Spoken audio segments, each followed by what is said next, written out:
if the population really fluctuates, and in this particular case declines rapidly, dramatically, I'm afraid it will really hurt the sustainability of the Chinese nation and the sustainability of the Chinese economic development. Start the interview with China's population, as it is a very popular topic in the world. And China is experiencing a falling birth rate. And in 2016, China had over 17 million new births. But this number fell dramatically to over 9 million last year in 2023. And also, what's worse, the aging population, that means the population aged over 65, represents about 16% of China's total population. So the question is, how will the falling birth rate and the aging population affect China's development, and how many years will the effect last? Thank you very much for having me. First of all, China has the largest population, if not the second largest population in the world of today, more than 1.4 billion people. That in itself is a huge challenge for China's economic sustainability. On the other hand, the aging of the population and the demographic decline are real challenges for China today.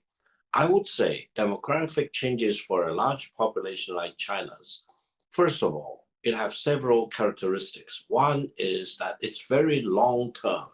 It's long haul, because whatever that's done or not done today will not be felt until about decades later, 25 years or 50 years or even 100 years later.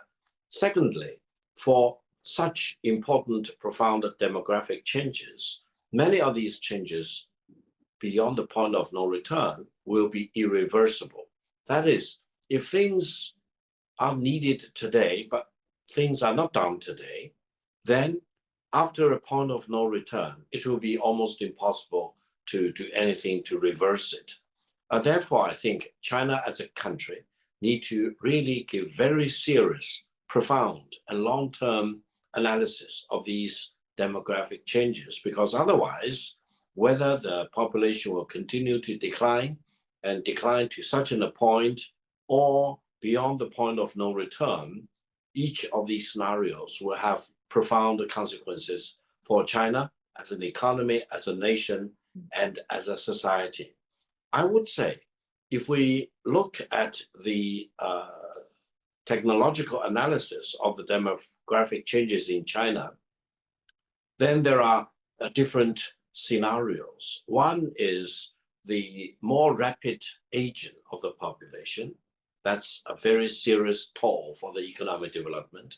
Then secondly, the accelerating demographic decline to such an extent that it may be even expected that the total population of China, which stands at more than 1.4 billion people now, may be reduced to, let's say, below 1 billion or even below 800 million in the coming 50 to 100 years. Now, I personally hope this will not happen. I hope the Chinese government and the Chinese nation will take very effective measures, first of all, to reverse such rapid population decline. Secondly, to come up with a long-term view as to, for example, in the coming decades or in the coming 50 years or 100 years, what should be the most appropriate population size for the size of China in terms of its land mass, in terms of the expected economic growth in the coming few decades, for example. And then we need to do a very scientific forecast of the population relative to the economy and other challenges that China will be faced with. Because if the population really fluctuates, and in this particular case declines rapidly, dramatically, I'm afraid it will really hurt the sustainability of the Chinese nation and the sustainability of the Chinese economic development. You asked how long it will take. I would say if the population decline, as we witnessed in the past few years, would say if we allow the population declines as we witness over the past few years continue, then in my personal judgment, it will take a big hole.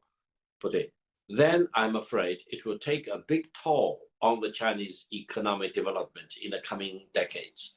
I personally would urge the Chinese government and the Chinese nation to take very firm actions to avoid plunging into that disaster.